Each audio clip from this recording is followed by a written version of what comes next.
So the first item that we're gonna show today that I felt is sentimental to me, probably the most sentimental item, is this Winnie the Pooh. As you can see, he's a little uh, holy, we can say. He's had his better days. He used to have like one of those battery packs in him and had like buttons on the feet, and I think he used to talk. Yeah, he used to talk, but all that wiring had to be taken out because I used to chew on him and bite him a little bit, so the wiring got chewed out. But I've had him for like as long as I can remember. As long as I can remember, super sentimental to me. He was there with me like through everything. First day of kindergarten, when I got my first when I lost my first tooth. You know how scary that was back in the day. Um, and even now, like he stays in my closet, but I bring him every time I travel, go anywhere. So like this past year, I went to Washington State and New York, and I brought him with me. I just think he's like a good luck charm. Yeah. Have you ever lost Pooh Bear? Have I ever lost him? Actually, one time, one time, like I said, I traveled with him. So I accidentally left him in the hotel. Like, you know, like you stay at a hotel and then you pack up everything and you leave. Thought I had him packed up. On the way home, when I go to pull him out, I realized I did not have him with me. So then I started crying and my parents had to call the hotel so the housekeeping people could find Pooh Bear and ship him back to me. So that was very scary because then he smelled at the hotel for the next month. You know how hotels have a certain smell. This was when I was 14. This is not when I was 8 years old. This was just, just a little bit ago. So, yeah. The second item I'm going to share with you today is my yearbook from second grade. So, yeah. Why is it important to me? Well, we'll get into that. But first, let me find my picture. Where's my picture? Oh, there's me. Little Ben. Of course, I don't know why I wrote on it, but I said me. And I labeled all my friends. Only 2 of these are my friends in current day, but this is second grade, so that's a long time ago. But the whole reason this is sentimental to me and why I would want to save it is because of someone else that is in the yearbook that is very important. Here he is right here. Jason Tatum, professional basketball player. Look how tall he is. Look how tall he is. So this is sentimental to me just because it's my proof that I went to school with him, because that's my interesting fact that I always use in Canvas and whatever. And it's like a good, interesting fact about me.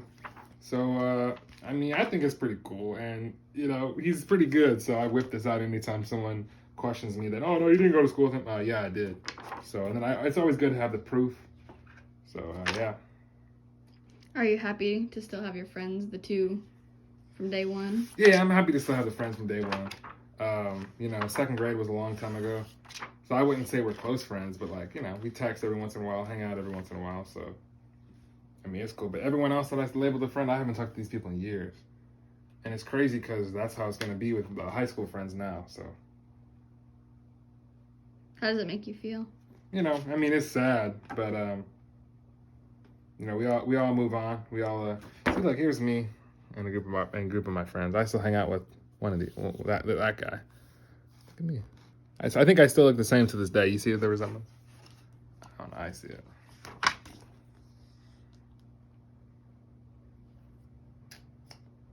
You got another question? Nope. So the next thing I'm going to show you is these football helmets that are extremely dusty. All right, I got the... Dang, that was a mistake. I got these in second grade. I think my dad gave them to me.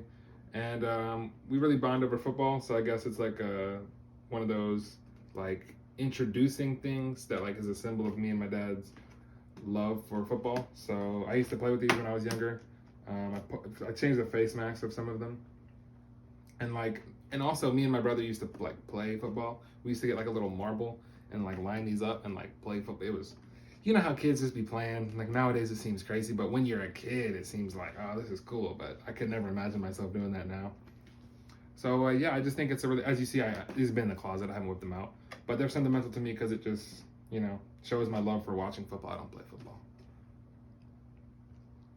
The next thing I have to show are these 2 little ceramic, what are these called? Piggy bank jars? I don't know. This one's mine. I made it over this past summer. And then this one I just saw in the garage. 2 weeks after I had made this one, I brought it back. I didn't even know they were so similar. My dad made this one, I made this one. So I just think it's one of those random things that has to mean something. Because when we went to this pottery place and I chose this ball, there was 50 other things, And I just chose this one at random, and it's crazy that my dad had the same one at home. I just think it's crazy. Why purple? Why purple? Purple is my favorite color. Not this shade of purple, but I was hoping it would come out a different shade, but it's this shade of purple, so it's unfortunate.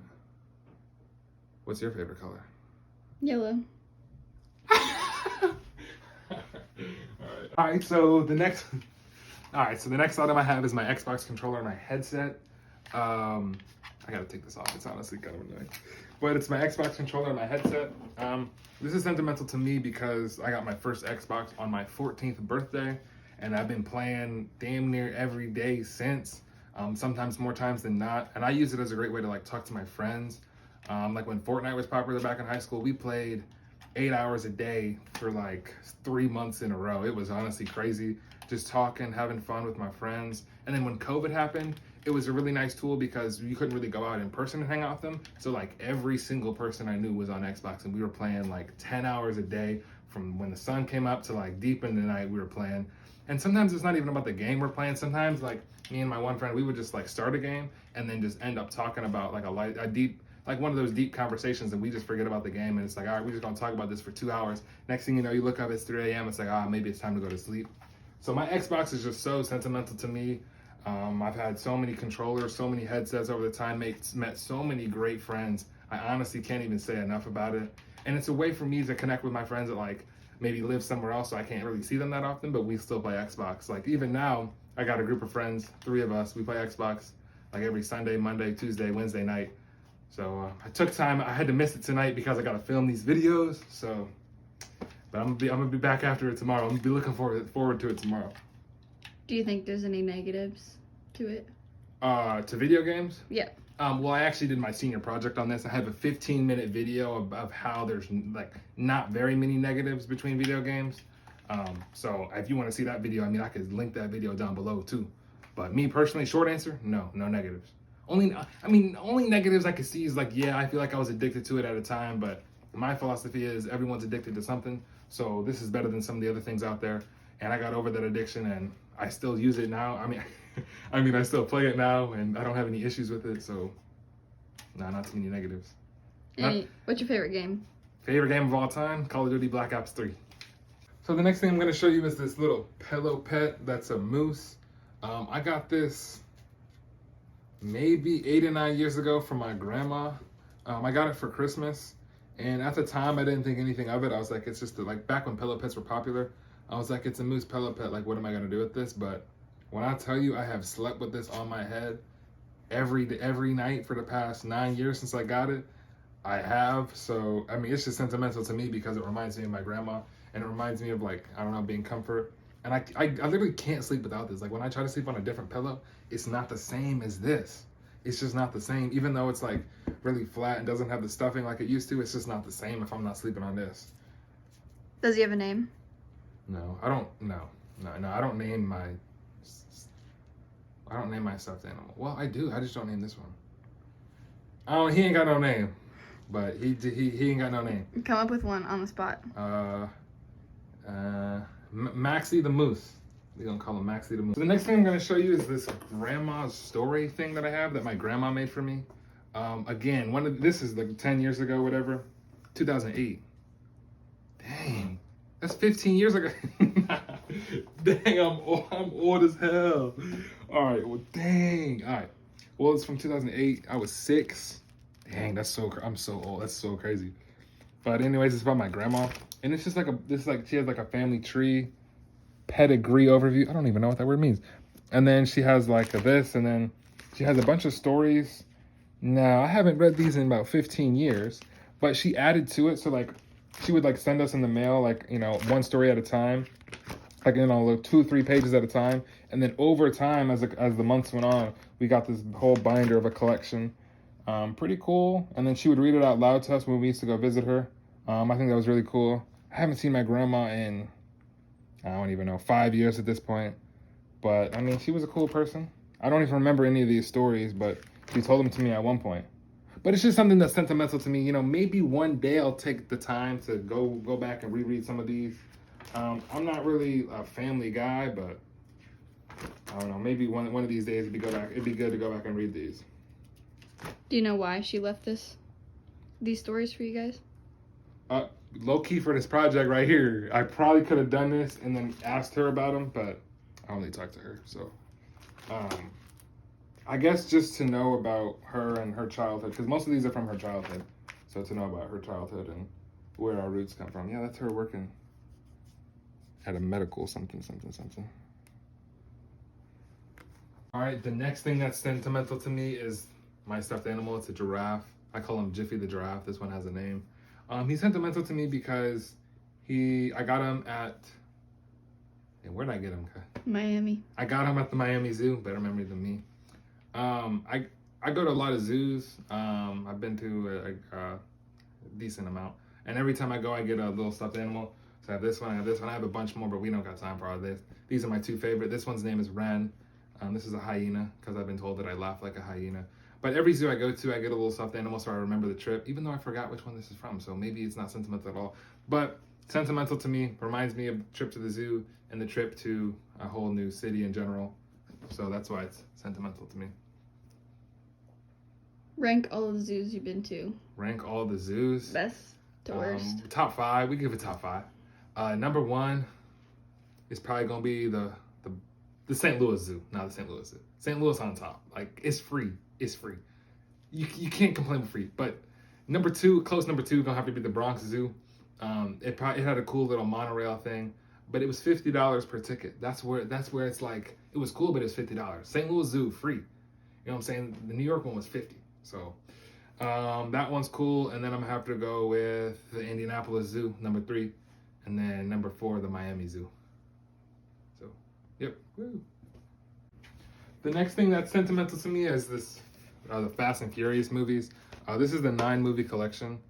Recently, the 10th one came out this past summer. I went to go see it, but I don't have the 10 movie collection. I don't have that on disc, but I'm about to. And I'm not a person that has disc movies. Like, with all the streaming services, there's no reason to have disc movies, but I have the 9 movie collection of Fast and Furious. I don't know if you know the whole idea, but it's kind of about like a chosen family and not necessarily like a real family. So I think that kind of relates to me because I'm not very close to my actual family, but I feel like I'm close to some friends that I would consider my family. So that kind of just resonates with me. How did you meet some of the people who are part of your chosen family? Through school, mostly. Yeah, through school, we just built a bond over having 1 or 2 classes together, and then we've been hanging out ever since. Who's your favorite? Someone, a part of my chosen family, is filming this right now. She can turn it around and show herself. She doesn't want to show. She doesn't want to show herself. Sorry. So, what's your favorite movie of the 9, 10? My favorite movie of the 10 is probably 6. Why? Because honestly, it's the first one that I ever saw when it came out in 2013, and it got me into the series. So it's kind of the OG to me. It has a special place in my heart. So number 6 is my favorite. Number 2, Tokyo Drift is probably my second favorite. Who's your favorite character?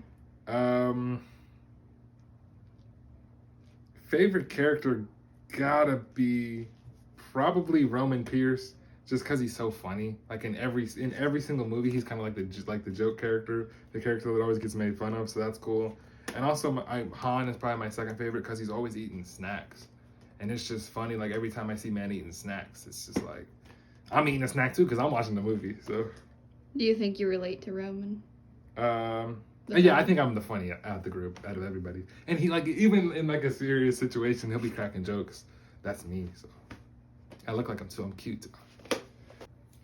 The last item we're gonna share today are these jerseys. When I was in high school, me and my friends made a CYC team, sophomore year, junior year, and senior year. We had different jerseys every year. One of my friends made them off that website, Custom Ink, that I haven't heard from in years. But they're sentimental to me because they're one of one. You can't reorder these. And I like playing basketball. It was cool to hang out with my friends, make a basketball team. Half the time we were messing around, half the time we were trying to play for real. Senior year, our last season, our championship game, I got ejected from the game because I was, I was chirping a little too much, and then I pushed a guy over, technical foul, pushed him over again. We don't, but memories. That's what they're memories. So, it's very impactful to me. BS Bros Inc. on the back. That was my YouTube channel that I had at the time. I'm not supposed to mention my YouTube channel. Anyways. No, that was gonna be my question. I know, yeah, I got you. Anyways, BS Bros Inc. on the back. That was my YouTube channel that me and my other friend had. Little squirt, because little squirt. And this one said first team, because I was first team all defense sophomore year. Any other questions from the cameraman? No. No, good question. Do you think I was good at basketball? No, I was not. I'm much better now at basketball than I was when I used to actually play. Which jersey is your favorite? I like the light blue. This one? I know, this was our senior year, and I actually like the logo. I like the color design. I like the back. But we used to be the Chargers, then we changed our name to the Drip.